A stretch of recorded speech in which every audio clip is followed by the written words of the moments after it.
Bismillahirrahmanirrahim. Kita lanjut lagi ya. Eh, Pembahasan sekarang kita lanjut ke pembahasan substitusi multiparsial. Nah, di substitusi multiparsial ini kita akan mengganti semua permunculan beberapa kalimat bagian dengan kalimat lain secara bertahap. Nah, operator substitusi multiparsial sama dengan operator substitusi tunggal parsial ya, white left pointing triangle atau segitiga warna putih.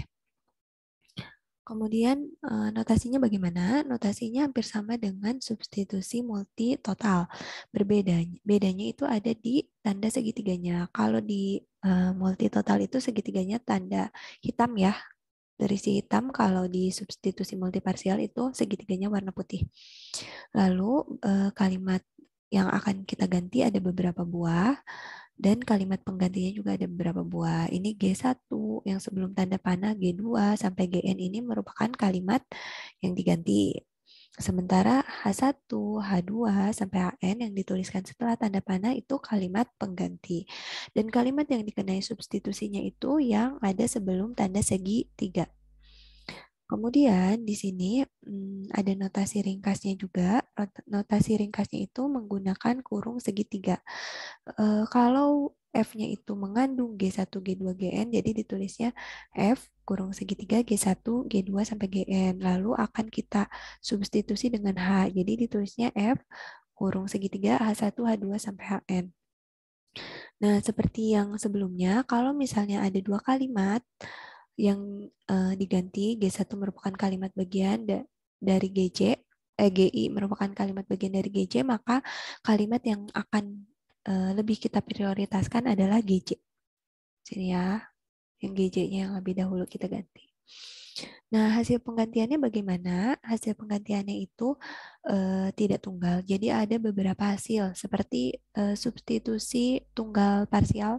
Jadi akan ada penggantian 0 permunculan, penggantian 1 permunculan, dan penggantian semua permunculan G.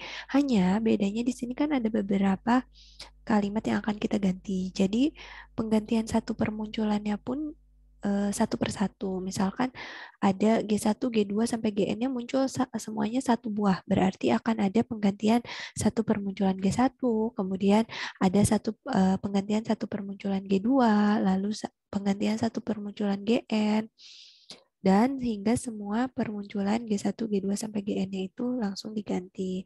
Nah, banyaknya penggantian maksimalnya kita hitungnya dengan perkalian 2 pangkat N. N-nya itu menunjukkan banyaknya permunculan G1, G2 sampai Gn. Jadi ini tuh N1 tuh menunjukkan permunculan G1-nya ada berapa, N2 itu menunjukkan permunculan G2-nya ada berapa, Gn itu menunjukkan permunculan GNM-nya ada berapa. Ini harusnya NN ya. Karena kebetulan di sini kan jumlahnya N buah.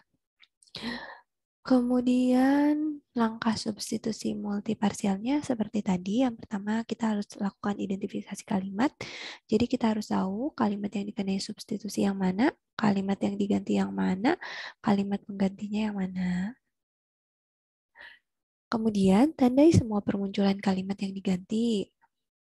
Ada berapa permunculannya? G1-nya munculnya berapa kali, G2-nya munculnya berapa kali, Gn-nya munculnya berapa kali. Lalu kita lakukan substitusi semua kalimat yang diganti dengan kalimat penggantinya secara bertahap. Dan kita tuliskan hasil substitusinya.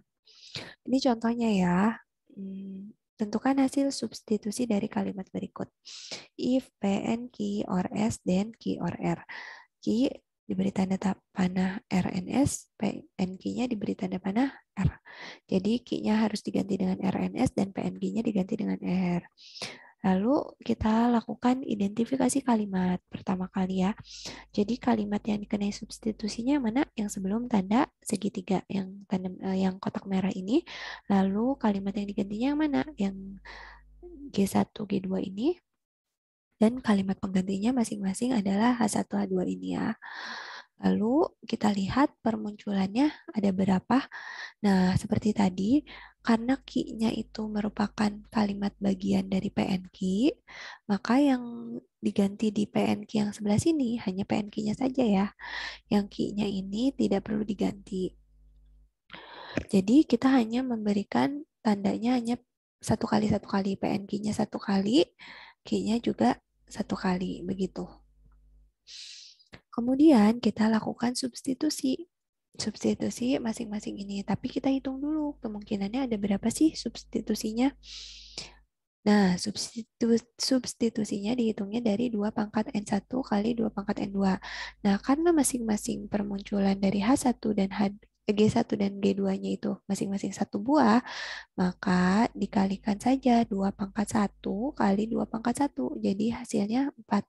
Akan ada 4 buah hasil substitusi. Yang pertama, hasil substitusinya kita mengganti 0 permunculan G1 dan 0 permunculan G2. Jadi PNQ yang di sini dan Q-nya yang di sini tidak kita ganti ya. Lalu kita kemudian mengganti 1 permunculan G1 dan 0 permunculan G2. G1 ini tadi apa? Q ya. Jadi yang Q-nya itu kita ganti di sini dengan RNS, sementara yang G2 yang PNQ-nya kita tidak ganti. Begitu. Lalu kemudian penggantian 0 permunculan G1 dan 1 permunculan G2. Jadi ini yang G2-nya tadi apa? PNQ. PNQ-nya kita ganti R sesuai yang di sini. Nah, yang di sini ya. PNQ-nya diganti R. Kemudian yang Q-nya itu tetap Q. Penggantian 1 permunculan G1 dan 1 permunculan G2. Lalu kita ganti semuanya. Yang PNQ-nya kita ganti R, dan Q-nya kita ganti RNS. Jadi terbukti akan ada 4 kalimat hasil substitusi parsial. Sesuai dengan yang ini ya, sesuai dengan yang sudah kita hitung di sini. 4 buah. Begitu untuk pembahasan substitusi multi parsial. Kalau misalnya teman-teman masih bingung, silakan bertanya di forum diskusi ya. Sampai bertemu lagi di pekan selanjutnya. Assalamualaikum warahmatullahi wabarakatuh.